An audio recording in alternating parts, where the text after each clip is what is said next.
وبث منهما رجالا كثيرا ونساء وآتوا اليتامى أموالهم ولا تتبدلوا الخبيث بالطيب ولا تأكلوا أموالهم إلى أموالكم إنه كان حوبا كبيرا وإن خفتم ألا تقسطوا في اليتامى فانكحوا ما طاب لكم من النساء مثنى وثلاث ورباع فإن خفتم ألا تعدلوا فواحدة أو ما ملكت أيمانكم ذلك أدنى ألا تعولوا وآتوا النساء صدقاتهن نحلا فإن طبن لكم عن شيء منه نفسا فكلوه هنيئا مريئا ولا تؤتوا السفهاء أموالكم التي جعل الله لكم قياما وارزقوهم فيها واكسوهم وقولوا لهم قولا معروفا وابتلوا اليتامى حتى إذا بلغوا النكاح فإن آنستم منهم رشدا فادفعوا إليهم أموالهم ولا تأكلوها إسرافا وبدارا أن يكبروا ومن كان غنيا فليستعفف ومن كان فقيرا فليأكل بالمعروف فإذا دفعتم إليهم أموالهم فأشهدوا عليهم وكفى بالله حسيبا للرجال نصيب مما ترك الوالدان والأقربون وللنساء نصيب مما ترك الوالدان والأقربون مما قل منه أو كثر نصيبا مفروضا وإذا حضر القسمة أولي القربى واليتامى والمساكين فارزقوهم منه وقولوا لهم قولا معروفا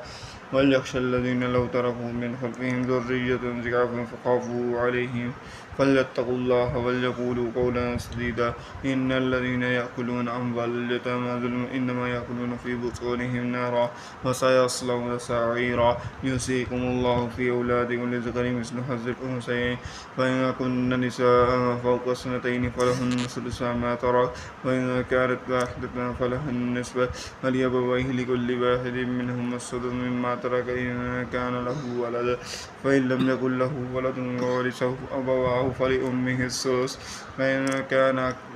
كان له إخوة فلأمه السدس من بعد وصية يوصي بها أو دين آباؤكم وأبناؤكم لا تدرون أيهم أقرب لكم نفعا فريضة من الله إن الله كان عليما حكيما ولكم نصف ما ترك أزواجكم إن لم يكن لهن ولد فإن كان لهن ولد فلكم الربع مما تركنا من بعد وصية يوصين بها أو دين ولهن الربع مما تركتم إن لم يكن لكم ولد فإن كان لكم ولد فلهن الثمن مما تركتم من بعد وصية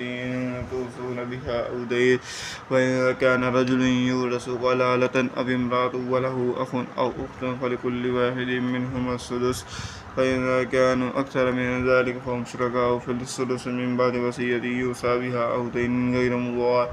وصية من الله والله ولي حكيم تلك حدود الله ومن يطع الله ورسوله يدخله جنات تجري من تحتها الأنهار خالدين فيها فذلك الفوز العظيم ومن يعص الله ورسوله ويتعدى حدوده يدخله نارا خالدا فيها وله عذاب مهين واللاتي يأتين الفاحشة من نسائكم فاستشهدوا عليهن أربعة منكم فإن شهدوا فأمسكوهن في البيوت حتى يتوفاهن الموت أو يجعل الله لهن سبيلا واللذان يأتيانها منكم فآذوهما فإن تابا وأصلحا فأعرضوا عنهما إن الله كان توابا رحيما إنما التوبة على الله للذين يعملون السوء بجهالة ثم يتوبون من قريب أولئك يتوب الله عليهم وكان الله عليما حكيما وليست التوبة للذين يعملون السيئات حتى إذا حضر أحدهم الموت قال إني تبت الآن ولا الذين يموتون وهم كفار أولئك أعتدنا لهم عذابا أليما يا أيها الذين آمنوا لا يحل لكم أن ترثوا النساء كرها ولا تعضلوهن لتذهبوا ببعض ما آتيتموهن إلا أن يأتين بفاحشة مبينة فعاشروهن بالمعروف فإن كرهتموهن فعسى أن تكرهوا شيئا ويجعل الله فيه خيرا كثيرا وإن أردتم استبدال زوج مكان زوج وآتيتم إحداهن قنطارا فلا تأخذوا منه شيئا أتأخذونه بهتانا وإثما مبينا وكيف تأخذونه وقد أفضى بعضكم إلى بعض وأخذن منكم ميثاقا غليظا ولا تنكحوا ما نكح آباؤكم من النساء إلا ما قد سلف إنه كان فاحشة ومقتا وساء سبيلا حرمت عليكم أمهاتكم وبناتكم وأخواتكم وعماتكم وخالاتكم وبنات الأخ وبنات الأخت وأمهاتكم اللاتي أرضعنكم وأخواتكم من الرضاعة وأمهات نسائكم وربائبكم اللاتي في هجوركم من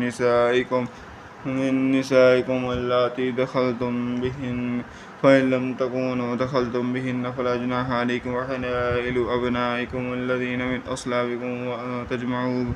بين الأختين إلا ما قد سلف إن الله كان غفورا رحيما والمحسنات من النساء إلا ما ملكت أيمانكم كتاب الله عليكم وأحل لكم ما وراء ذلكم أن تبتغوا بأموالكم محسنين غير مسافحين وما استمتعتم به منهن فآتوهن أجورهن فريضة فلا جناح عليكم فيما تراضيتم به من بعد الفريضة إن الله كان عليما حكيما ومن لم يستطع منكم طولا أن ينكح المحصنات المؤمنات فمما ملكت أيمانكم من الفتيات والمؤمنات الله أعلم بإيمانكم بعضكم من بعض فنكحوهن بإذن أهلهن وآتوهن أجورهن بالمعروف المحصنات غير مصافحات ولا متخذات أخدان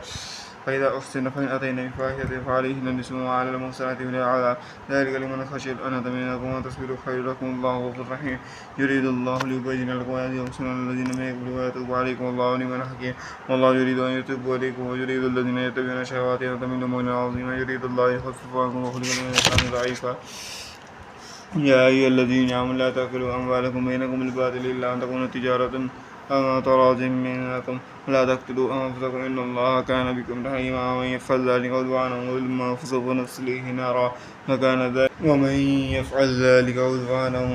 فسوف نصليه نارا وكان ذلك على الله يسيرا إن تجتنبوا كبائر ما تنهون عنه نكفر عنكم سيئاتكم وندخلكم مدخلا كريما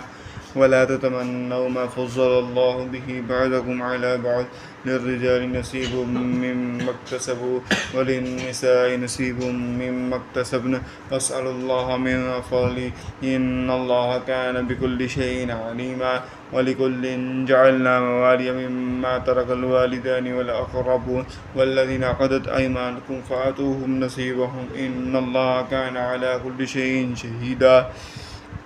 الرجال قوامون على النساء بما فضل الله بعضهم على بعض وبما أنفقوا من أموالهم فالصالحات قانتات حافظات للغيب ما حفظ الله اللاتي تخافون نشوزهن فعظوهن فاهجروهن في المضاجع واضربوهن فإن أطعنكم ولا تبغوا عليهن سبيلا إن الله كان عليا كبيرا فإن خفتم شقاق بينهما فبعثوا حكما من أهله وحكما من أهلها إن يريد إصلاحا يوفق الله بينهما إن الله كان عليما خبيرا واعبدوا الله ولا تشركوا به شيئا وبالوالدين إحسانا وبذي القربى واليتامى والمساكين والجار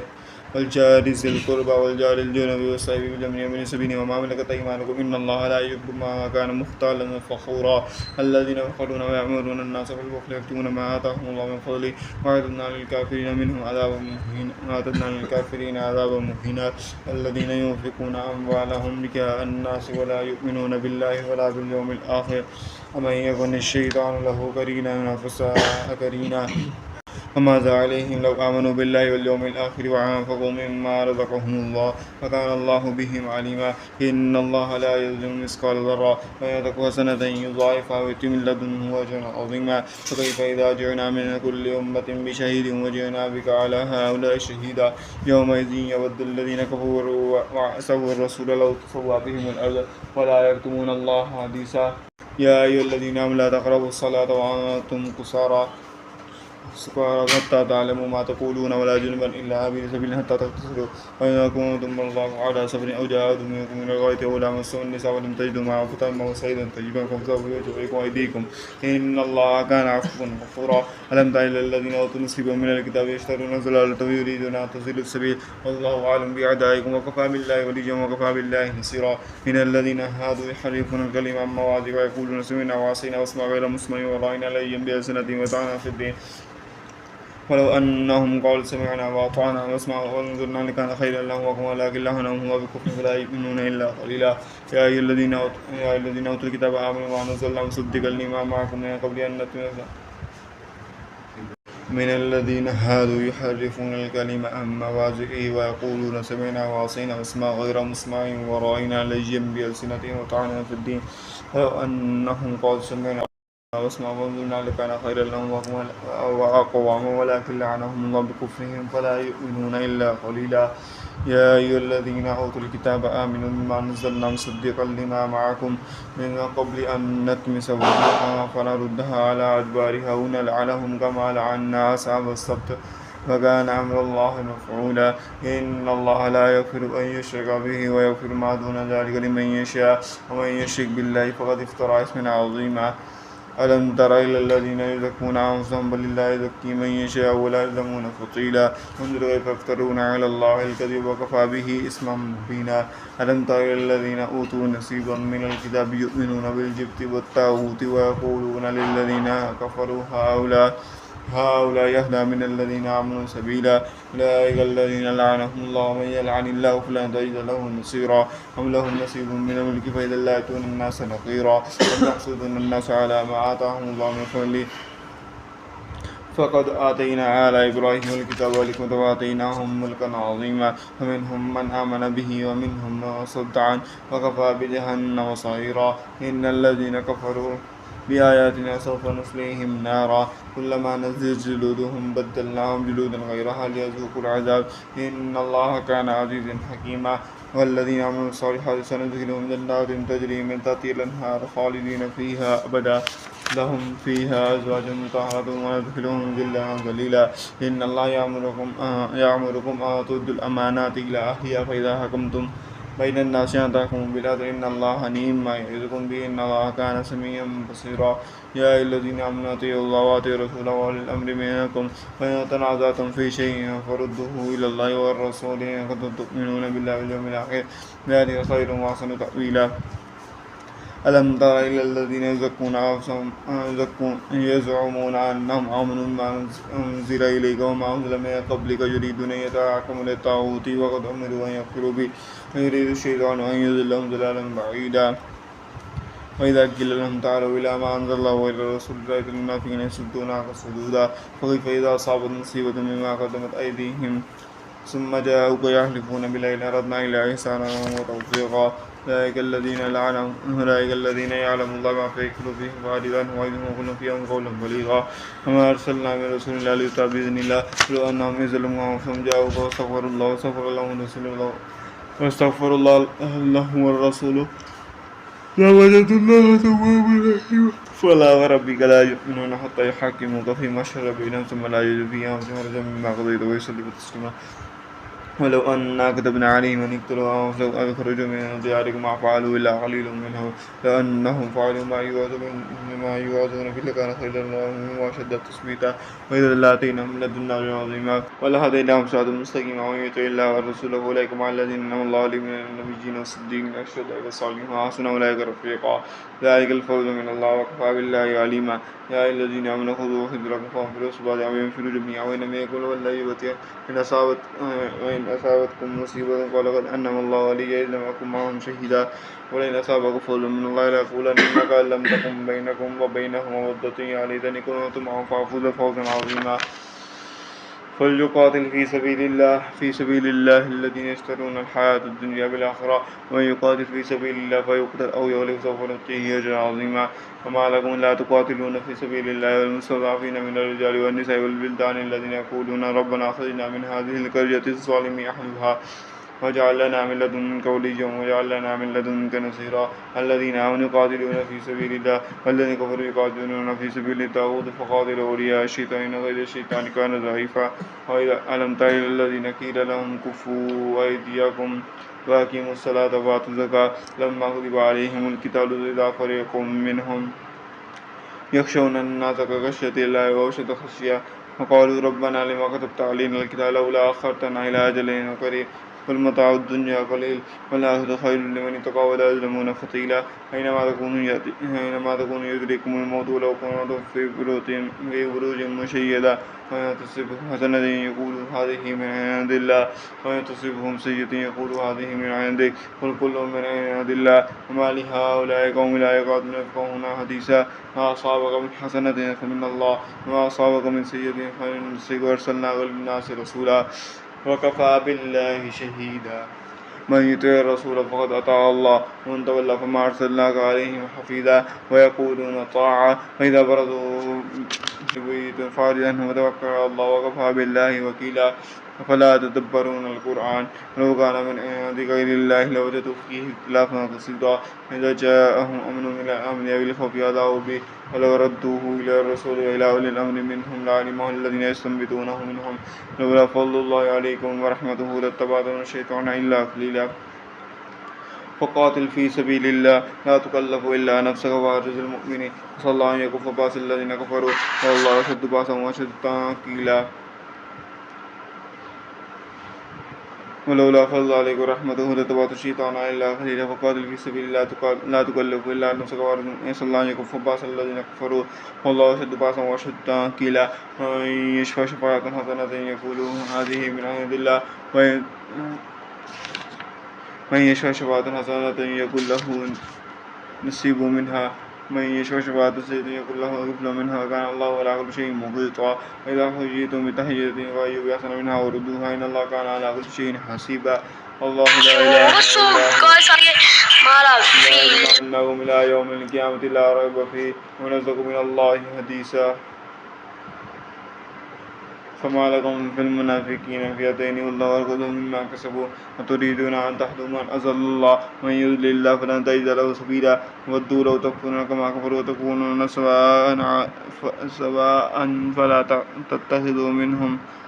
أولياء حتى يهاجروا في سبيل الله فإن تولوا فخذوهم واقتلوهم حيث وجدتموهم ولا تتخذوا منهم وليا ولا نصيرا إلا الذين يصلون إلى قوم بينكم وبينهم ميثاق أو جاءوكم حسب صدورهم أن يقاتلوكم أو يقاتلوا قومهم لو شاء الله لسلطهم عليكم فلقاتلوكم فإن اعتزلوكم فلم يقاتلوكم وألقوا إليكم السلام فما جعل الله لكم عليهم سبيلا ستجدون آخرين يريدون أن يأمنوكم ويأمنوا قومهم كلما ردوا إلى الفتنة ركسوا فيها فإن لم يعتزلوكم ويلقوا إليكم السلام ويكفوا أيديهم فخذوهم واقتلوهم حيث ثقفتموهم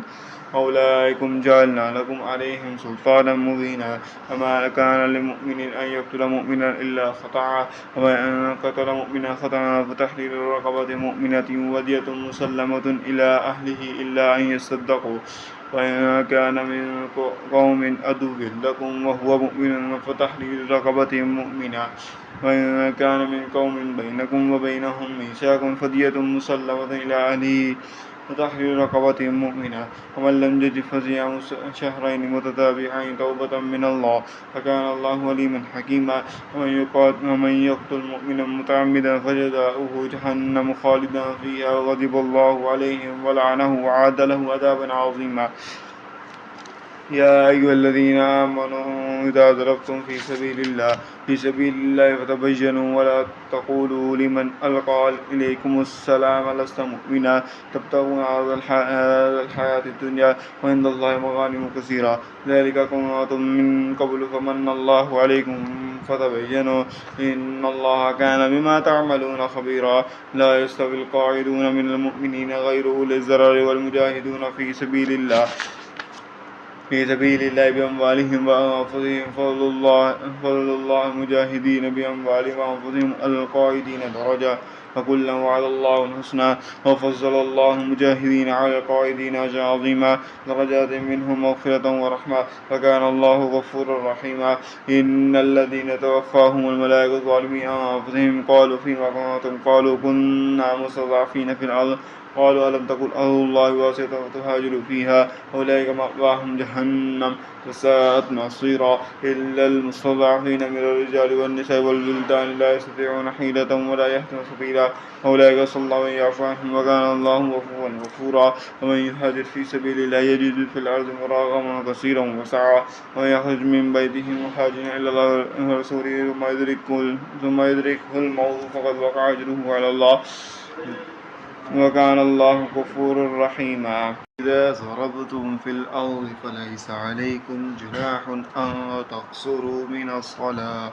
إن خفتم أن يفتنكم الذين كفروا إن الكافرين كانوا لكم عدوا مبينا. وإذا كنت فيهم فأقمت لهم الصلاة فلتقم طائفة منهم معك وليأخذوا أسلحتهم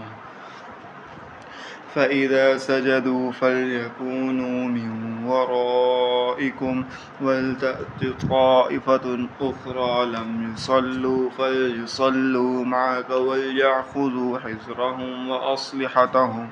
ود الذين كفروا لو تغفلون عن أسلحتكم وأمتعتكم فيميلون عليكم ميلة واحدة ولا جناح عليكم إن كان بكم عذى من مطر أو كنتم مرضى أن تضعوا أسلحتكم وخذوا حذركم إن الله أعد للكافرين عذابا مهينا. فإذا قضيتم الصلاة فاذكروا الله قياما وقعودا وعلى جنوبكم فإذا اطمأننتم فأقيموا الصلاة إن الصلاة كانت على المؤمنين كتابا موقوتا. ولا تهنوا في ابتغاء القوم إن تكونوا تعلمون فإنهم يعلمون كما تعلمون وترجون من الله ما لا يرجون وكان الله عليما حكيما. إنا أنزلنا إليك الكتاب بالحق لتحكم بين الناس بما أراك الله ولا تكن للخائنين خصيما واستغفر الله إن الله كان غفورا رحيما. ولا تجادل عن الذين يختانون أنفسهم إن الله لا يحب من كان خوانا عصيما. يستخفون من الناس ولا يستخفون من الله وهو معهم إذ يبيتون ما لا يرضى من القول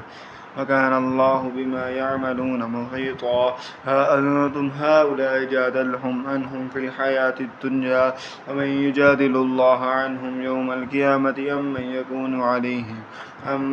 يكون عليهم وكيلا.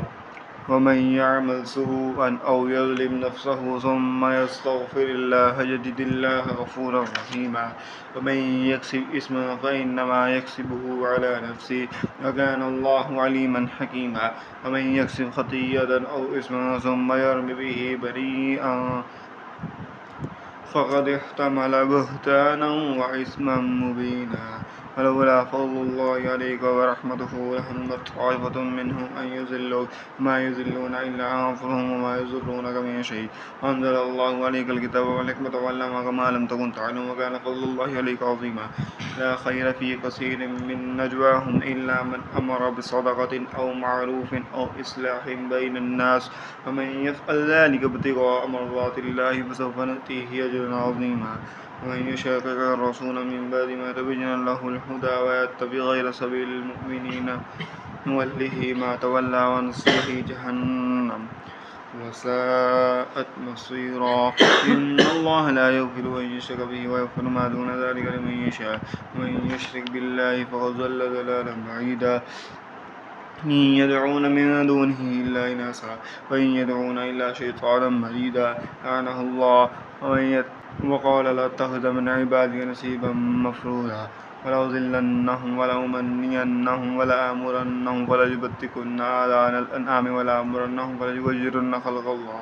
ومن يتخذ الشيطان ومن يتخذ الشيطان وليا من دون الله فقد خسر خسرانا مبينا يعدهم ويمنيهم وما يعدهم الشيطان إلا غرورا أولئك مأواهم جهنم ولا يجدون عنها محيصا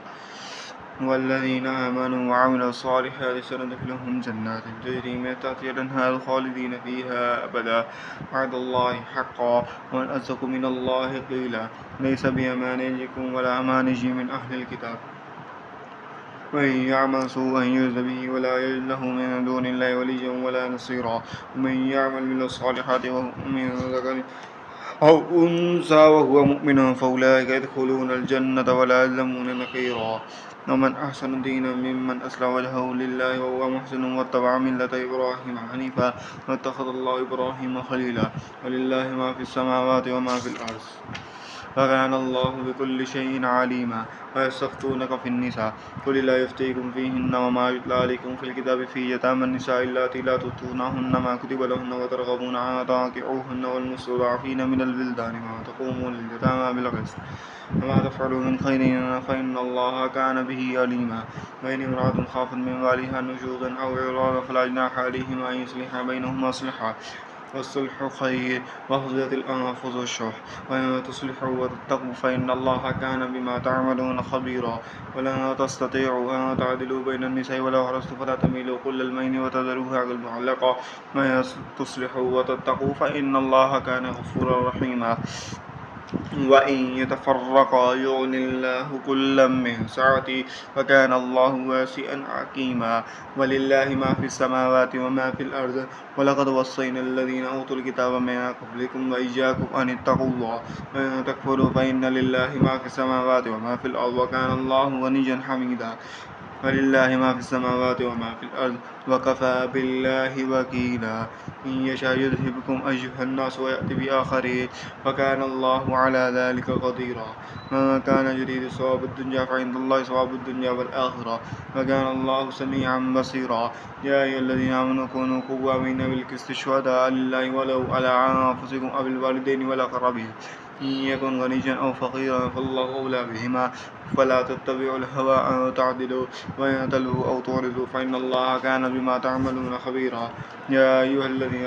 آمنوا بالله ورسوله والكتاب الذي نزل على رسوله والكتاب الذي أنزل من قبله ومن يكفر بالله وملائكته وكتبه ورسله واليوم الآخر فقد ضل ضلالا بعيدا إن الذين آمنوا ثم كفروا ثم آمنوا ثم كفروا ثم ازدادوا كفرا لم يكن الله ليغفر لهم ولا ليهديهم سبيلا بشر المنافقين بأن لهم عذابا عليما الذين يتخذون الكافرين أولياء من دون المؤمنين ويبتغون عندهم العزة فإن العزة لله جميعا وقد نزل عليكم في الكتاب أن إذا سمعتم آيات الله يكفر بها ويستهزأ بها ولا تقعدوا معه حتى يخوضوا في حديث غيره إنكم إذا مثلهم إن الله جامع المنافقين والكافرين في جهنم جميعا الذين يتربصون بكم فإن كان لكم فتح من عند الله قالوا ألم نكن معكم وإن كان للكافرين نصيب قالوا ألم نستحوذ عليكم ونمنعكم من المؤمنين والله يحكم بينهم يوم القيامة فيما كانوا فيه يوم القيامة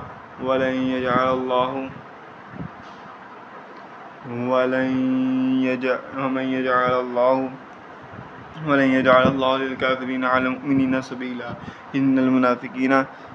في الدرك الأسفل من النار ولن تجد لهم نصيرا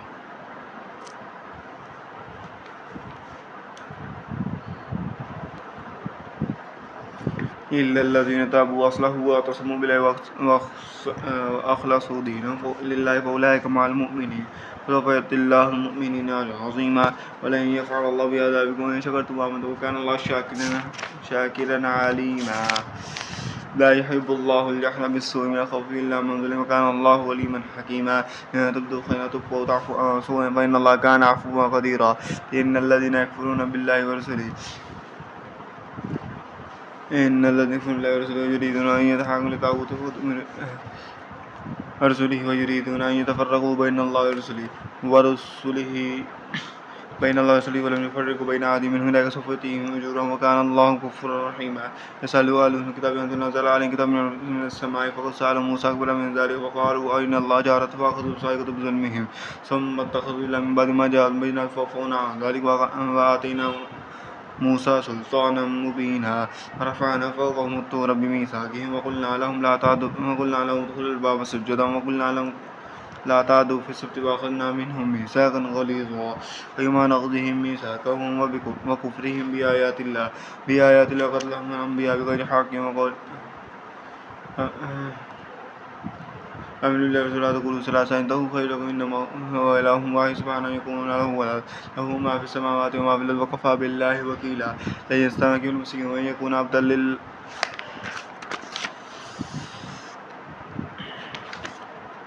وبكفرهم وقولهم على مريم بهتانا عظيما وقولهم ناقة المسيح عيسى ابن مريم رسول الله وما قتلوا وما صلبوه ولكن شبه لهم وإن الذين اختلفوا فيه لفي شك منه ما لهم به من علم إلا اتباع الظن ما قتلوه يقينا بل رفعه الله إليه وكان الله عزيزا حكيما وإن من أهل الكتاب إلا لا يؤمنن به قبل موته يوم القيامة يكون عليهم شهيدا وبظلم من الذين هادوا حرمنا عليهم طيبات أحلت لهم وبصدهم عن سبيل الله كثيرا وأخذهم الربا وقتلهم وأكلهم أموال الناس بالباطل وأعتدنا للكافرين منهم عذابا عليما لكن الراسخون في العلم منهم والمؤمنون يؤمنون بما أنزل إليك وما أنزل من قبلك والمقيمين الصلاة والمؤتون الزكاة ويؤمنون بالله واليوم الآخر أولئك سنؤتيهم أجرا عظيما إنا أوحينا إليك كما أوحينا إلى نوح والنبيين من بعده أوحينا إلى إبراهيم وإسماعيل وإسحاق ويعقوب والأسباط وعيسى وأيوب ويونس وهارون وسليمان وآتينا داود زبورا ورسلا قد قصصناهم عليك من قبل ورسلا لم نقصصهم إليك وكلم الله موسى تكليما رسلا مبشرين ومنذرين لئلا يكون للناس على الله حجة بعد الرسل وكان الله عزيزا حكيما لكن الله يشهد بما أنزل إليك أنزله بعلمه والملائكة يشهدون وكفى بالله شهيدا إن الذين كفروا صدوا عن سبيل الله قد ضلوا ضلالا بعيدا إن الذين كفروا وظلموا لم يكن الله ليغفر لهم ولا ليهديهم طريقا إلا طريق جهنم خالدين فيها أبدا وكان ذلك على الله يسيرا يا أيها الناس قد جاءكم الرسول بالحق من ربكم فآمنوا خيرا لكم وإن تكفروا فإن لله ما في السماوات وما في السماوات والأرض وكان الله وليا حكيما يا أهل الكتاب لا تغلوا في دينكم ولا تقولوا على الله إلا الحق إنه المسيح عيسى ابن مريم رسول الله وكلمته ألقاها إلى مريم وروح منه فآمنوا بالله ورسله ولا تقولوا ثلاثة إنه خير لكم إنما هو إله واحد